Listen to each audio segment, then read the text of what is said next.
Olá pessoal, esse é o programa Painel da Cidadania, programa que tem como objetivo contribuir para a formação da cultura cidadã e, quiçá, argumentar um pouco mais com a sociedade para que a gente possa tornar a nossa democracia de simplesmente representativa para uma democracia participativa realmente. E para isso é necessário que todos participem.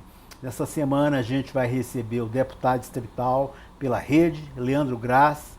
Leandro, seja muito bem-vindo. Obrigado, Rócio. Um grande prazer estar aqui mais uma vez participando de um programa da TV comunitária, podendo falar do Distrito Federal, dos grandes assuntos da nossa cidade e também do Brasil. Certo. Pessoal, o Leandro Grass, ele é egresso da Universidade de Brasília e um dos assuntos que tem tomado conta da nossa sociedade é com relação ao corte de verbas imposto pelo Ministério da Educação na UNB. A princípio era somente a UNB, UFBA e Universidade Federal do Rio de Janeiro. Agora, ele levou tudo isso daí para todas as universidades. A gente chama de corte porque realmente foi um corte na verba. Ele diz ser apenas um contingenciamento. Leandro, eu vi que você, como sempre, é ativista sempre pela educação, você também é professor, e você fez alguns atos. O que representa para nós, sociedade civil, esse corte de verba da UNB e quais ações você propôs para a sociedade nesse momento? Bom, Rócio, primeiro é importante entender que a Universidade de Brasília ela é uma universidade federal, então ela está sob o controle do MEC, do ponto de vista orçamentário, do ponto de vista também de alguns aspectos de gestão do ensino superior como um todo. Sendo assim, a nossa atuação no Parlamento Distrital ela é um tanto quanto limitada, mas a gente procurou construir algo mais amplo em parceria com os deputados federais, com os senadores, para tentar reverter essa maldade que o governo federal fez com a UNB.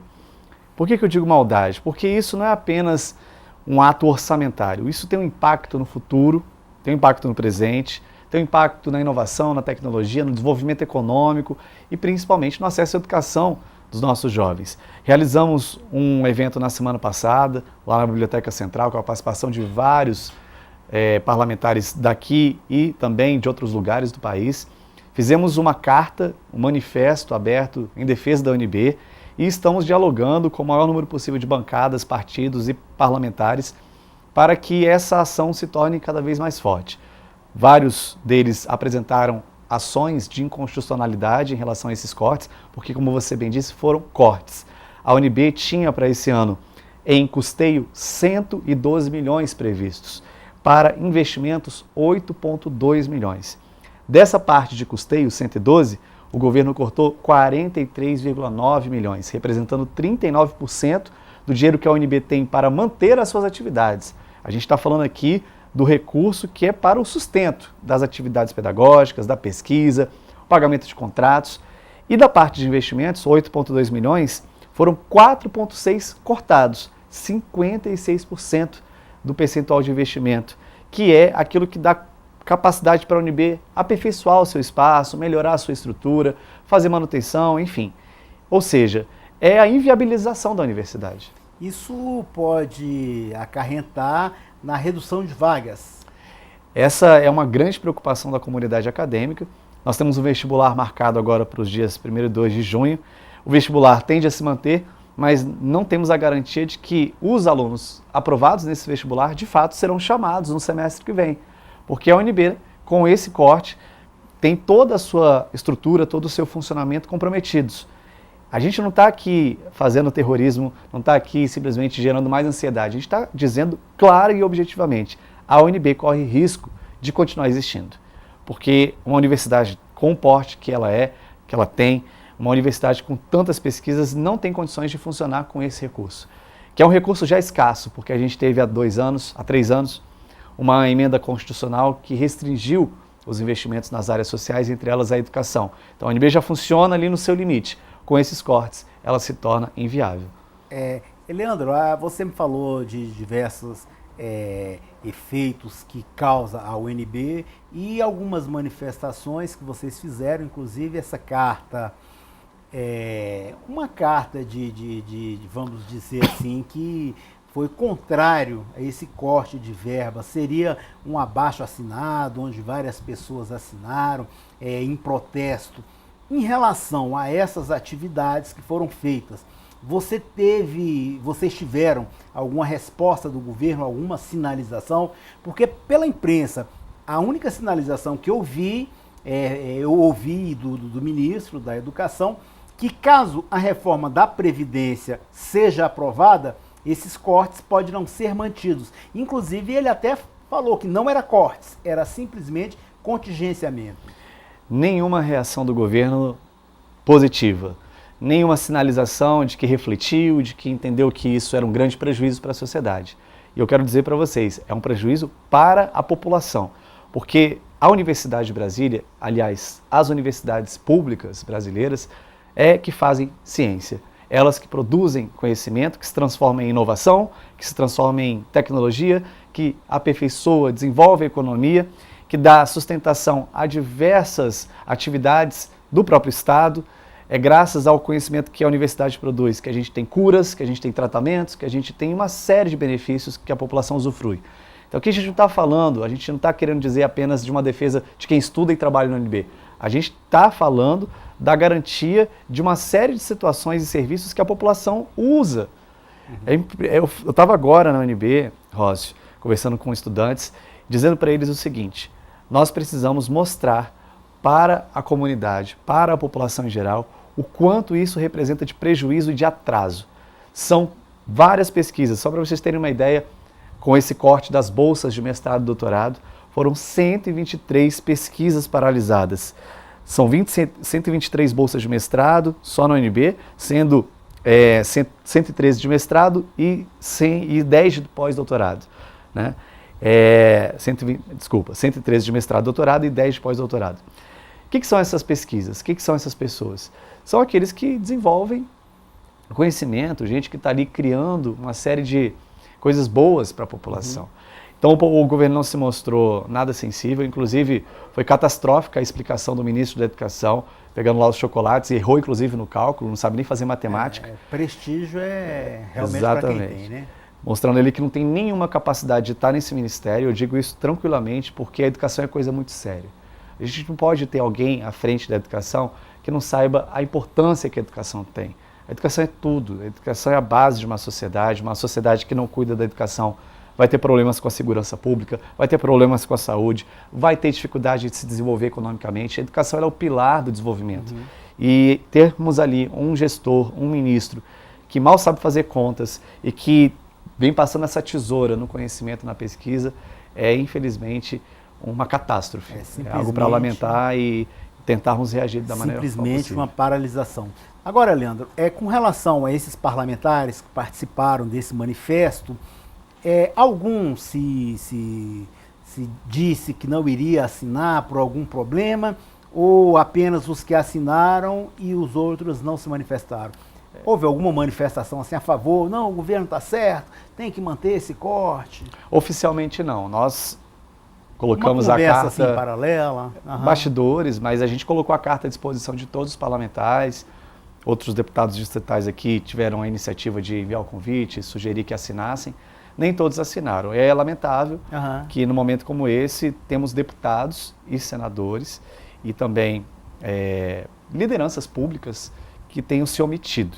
Agora não é mais uma questão do meu partido, do seu partido, das nossas visões de mundo, nossas concepções ideológicas. Trata-se do direito à educação.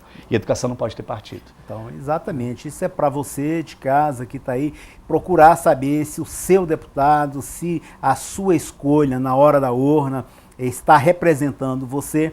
É uma iniciativa bem coerente e dá para você fazer o balanço aí e saber se o seu parlamentar está trabalhando pela educação do nosso país ou se ele simplesmente deu as costas e está de acordo com essa incoerência do governo.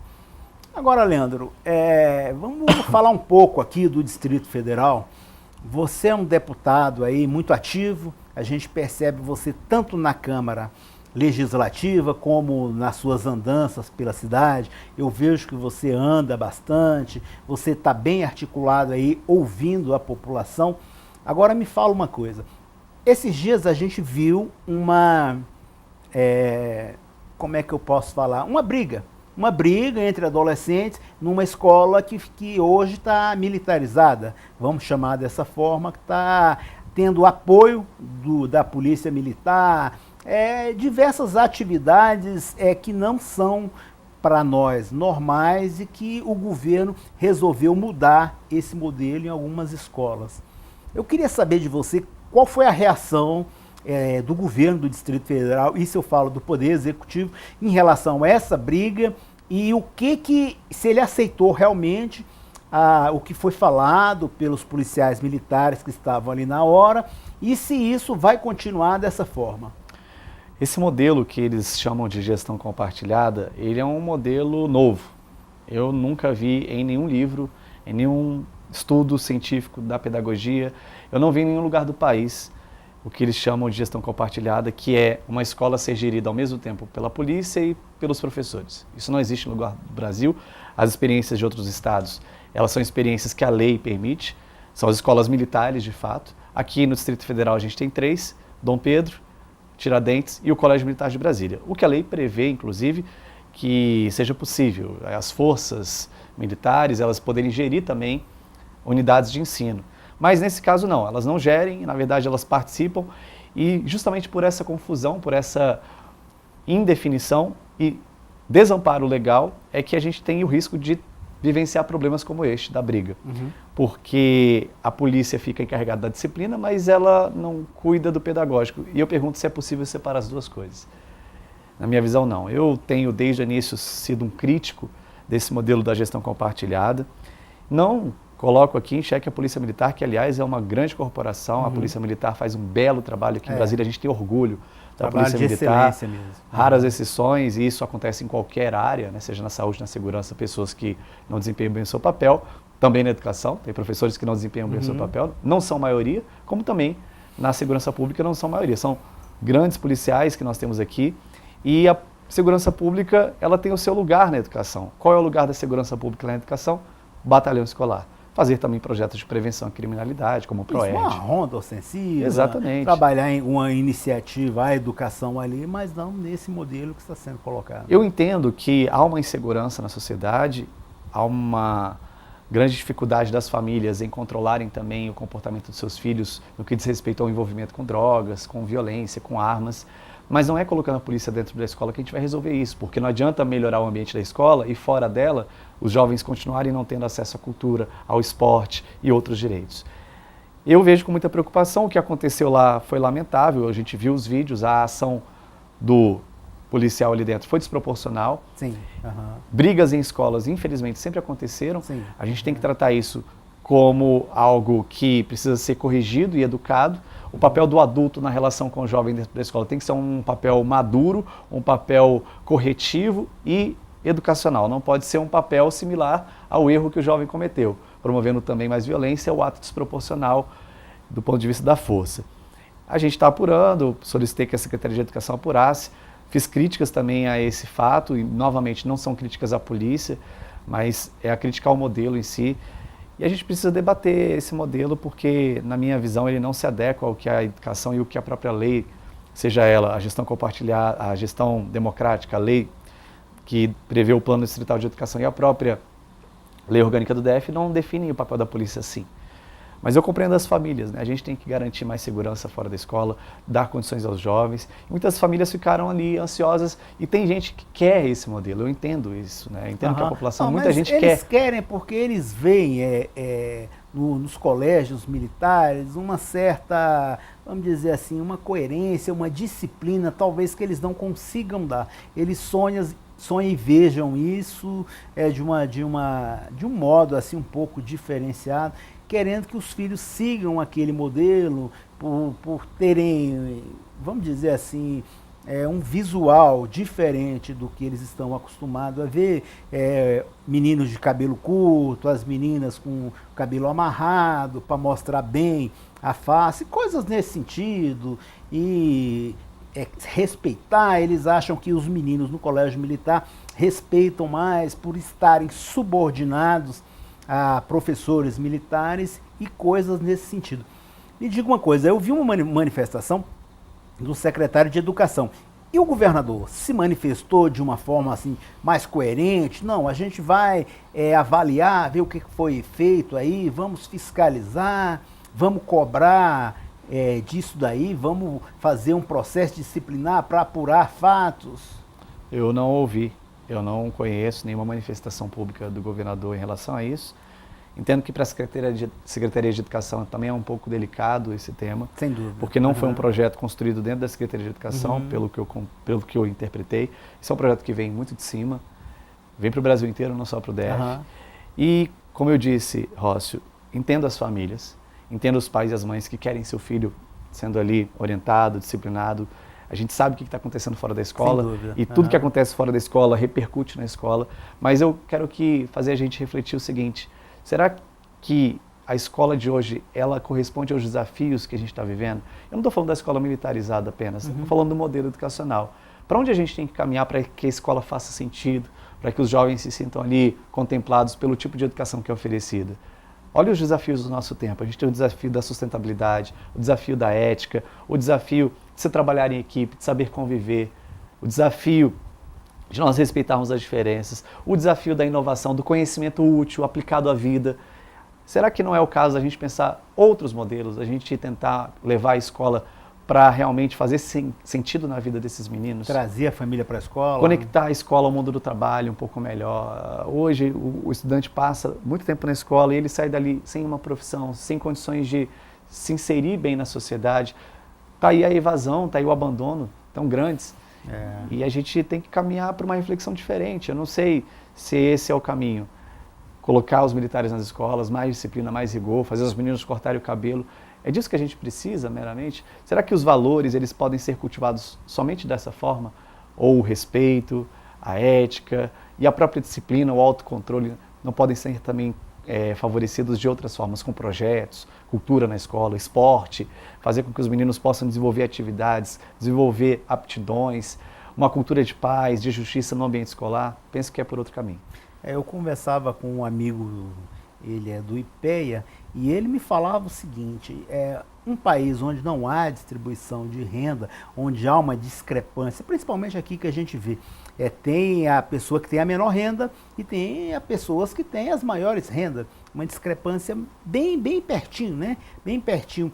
E essa má distribuição de renda afeta na educação, porque como você falou aí, será que o menino ali, o pai está desempregado, a mãe está desempregada, vai para a escola, naquele ambiente ali, escola, professor na lousa, o aluno sentado ali, será que isso é o suficiente para entreter os alunos de uma forma educacional? Será que não poderia tentar outros modelos, outro tipo de escola, como você falou agora há pouco? A gente tem que aprender com as boas experiências, olhar um pouco para os países que conseguiram melhorar a sua educação. O que eles fizeram? Primeiro, cuidaram dos professores. E fizeram investimentos. Fizeram investimentos, formaram bem os docentes, investiram em infraestrutura, escolas bonitas, bem cuidadas, com tecnologia, com equipamento. Investiram também em metodologias inovadoras, educação pela pesquisa, o aluno poder ser autor, poder desenvolver projetos, pedagogia de projetos. O pessoal que é da área de educação sabe bem do que eu estou falando. Aqui no DF a gente tem belas experiências também. E eu costumo dizer, Rócio, que as melhores experiências educacionais não estão na escola particular, não estão na escola privada, estão na escola pública. Só que são professores, como dizia o nosso querido José Pacheco, professor português, que está aqui em Brasília desenvolvendo um belíssimo projeto no Paranoá, as comunidades de aprendizagem. Escolas são pessoas. Então, temos bons projetos na Ceilândia, temos belíssimos projetos na Santa Maria, no Gama, no Paranoá, na Estrutural, só que são professores. Precisamos conectar essas pessoas, fazer essas boas práticas se multiplicarem e virarem tendência na educação, ao invés de serem exceção. Eu acredito muito nisso e a gente tem trabalhado no mandato para conectar esses bons educadores Estamos colocando mais da metade das nossas emendas nas escolas. São 5,5 milhões aproximadamente de recursos que a gente está colocando para que os professores possam melhorar os espaços, pintar, reformar os banheiros. Como você colocou, a gente tem andado muito. Eu tenho andado todos os dias, vou para a rua, vou visitar as escolas, as unidades de saúde, para entender o que a população está sentindo. Eu não posso ficar lá fechado no meu gabinete. Acredito que é muito importante essa conexão. E visitando as escolas, vi muita coisa triste. Escolas com goteiras, com curto-circuito, porque não tinha manutenção na parte elétrica, não tem ali vazão para água, escolas que inundam, que tem as paredes lá mofadas por falta de investimento em reformas. Então, foi com essa preocupação que eu resolvi agora colocar como prioridade o recurso para a educação. E espero poder colaborar, né, dessa forma, fazer com que esses professores trabalhem em condições melhores, que os alunos tenham mais prazer em estar na escola. Essa é a minha visão. Se a gente não trabalhar nesse sentido, cada vez mais a educação pública vai se degradando, o interesse da sociedade diminui e não tem jeito, né? Privatizar a educação não é o caminho. A gente tem que fortalecer a educação pública, porque educação é direito, não é mercadoria. Maravilha. Lembrando que você de casa pode rever esse e outros programas através do painel da cidadania.com.br ou através das nossas redes sociais, YouTube, Facebook, todas são paineldacidadania.com e o nosso o WhatsApp é 6199-811-4665. A gente está conversando com o Leandro Graz. Leandro Graz é deputado distrital pela rede. Agora, Leandro, voltando aqui ao GDF e saindo um pouco da educação, o governo ibanês está correspondendo à expectativa da população? Porque eu tenho visto muita gente reclamar da saúde. A saúde é um gargalo que não se pode consertar? Eu acredito que quem tem que responder isso é a própria população, se ela está satisfeita com esse começo de governo. Um dos meus grandes objetivos ao longo desses 4 anos vai ser fiscalizar o governo. E eu havia dito isso na campanha, independente de quem ganhasse, eu seria um fiscalizador do novo governo, porque esse é o papel do deputado. A gente acha que deputado só faz lei, né? Não. Que a gente fica lá só votando projeto de lei. Pelo contrário, fiscalizar e cobrar, fazer visita nos hospitais, nas escolas e em todos os aparelhos estatais que é da população. Exato. Os aparelhos estatais é da população e a população vota nos deputados exatamente para isso, elegendo como representante para que possa cobrar e fazer esse link entre a população e o governo do Distrito Federal. E é por isso que a gente tem que estar na rua, a gente tem que andar, conversar com as pessoas. Eu tenho fiscalizado bastante o governo, principalmente nas políticas de infância e juventude, educação, assistência, saúde, esporte e lazer e outras. A gente tem feito também um trabalho muito forte na área ambiental e eu estou muito preocupado. Eu estou preocupado, primeiro, no caso da assistência social. Não temos ainda programas, projetos, políticas para a área da assistência. Inclusive, semana passada, a Secretaria de Desenvolvimento Social fez um corte de 50 cargos, especialmente da ponta, CREAS, CRAS, aquele serviço básico ali que atende o cidadão. Na área da saúde, a minha preocupação é maior ainda, porque o governo aprovou em janeiro um Instituto de Gestão Estratégica da Saúde, ampliando o modelo do hospital de base para outras unidades, e até agora não se viu nada. Outra coisa que nos preocupa é a atenção primária, a prevenção, a saúde da família, os programas de saúde da família. Estamos agora fazendo uma representação no Tribunal de Contas sobre a prevenção à dengue. Tivemos aí indícios de que os agentes de prevenção, aquelas equipes que fazem, inclusive, o combate direto ao mosquito, né, com aqueles remédios.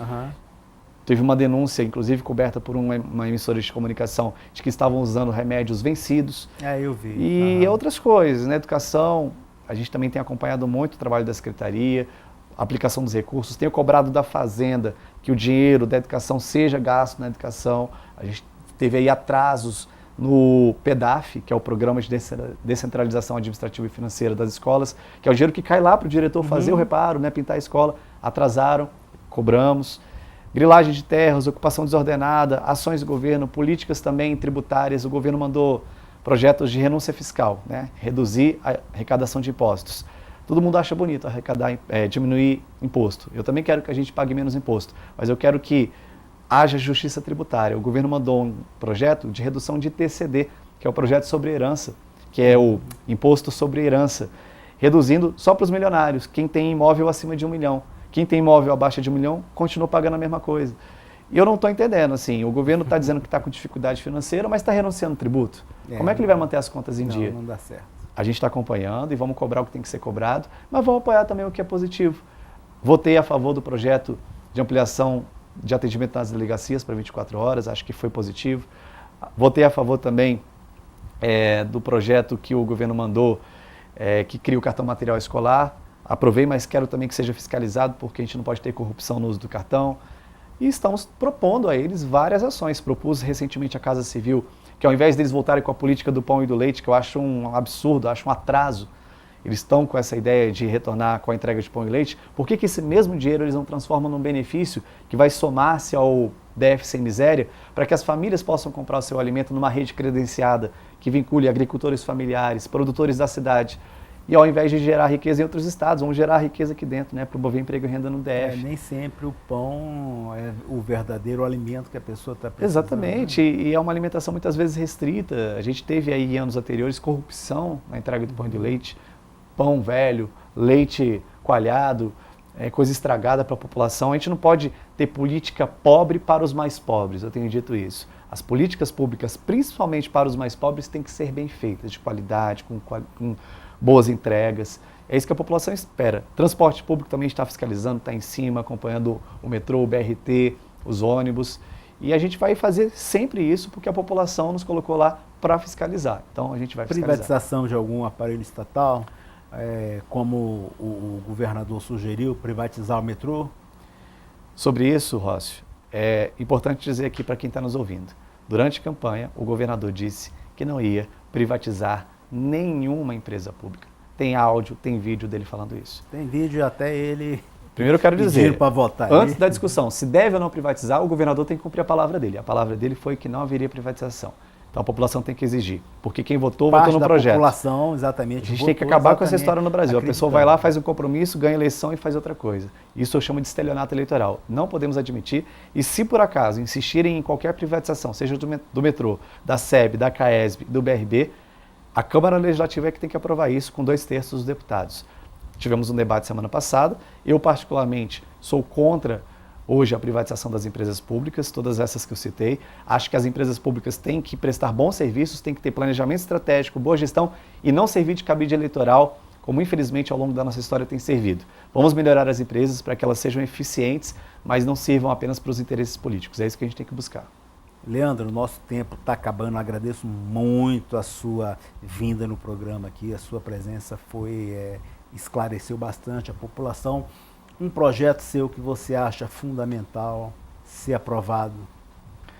Aprovamos agora, Rócio, e eu quero que o governo sancione esta lei. O projeto que garante os acompanhantes nas UTIs, incluindo as neonatais. Imagina você ter um filho prematuro e não poder acompanhar o seu filho ali, durante a recuperação. Imagina você ter um familiar que está nos últimos momentos da sua vida ou com uma doença muito grave e você não poder estar ali, do lado. Essa é uma medida que já acontece em vários lugares do Brasil, a gente trouxe aqui para o DF, aprovamos na Câmara Legislativa e esperamos que o governo sancione esta lei. Queremos com ela mais do que garantir o acompanhante na UTI. Queremos com ela fazer um grande debate sobre as UTIs, que inclusive não são hoje suficientes para a demanda que existe.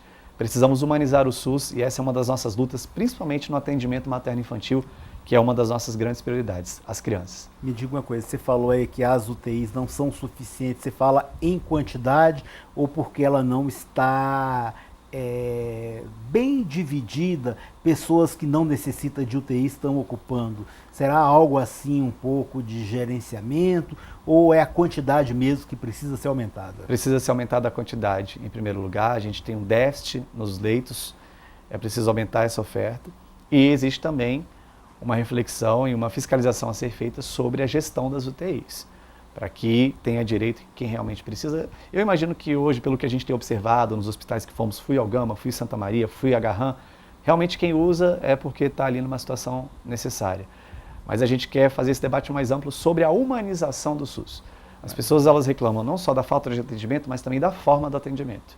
A gente precisa tratar bem o cidadão, ele paga caro por isso, todo mundo paga bastante imposto, merece ser bem atendido, chegar lá e receber né, ser recebido, aliás, com um profissional, com uma equipe, com equipamentos de altíssima qualidade. Maravilha, Leandro. Eu agradeço muito a sua presença aqui no programa e agradeço principalmente a você de casa que nos assistiu até agora. Um forte abraço em cada um de vocês e até a próxima semana.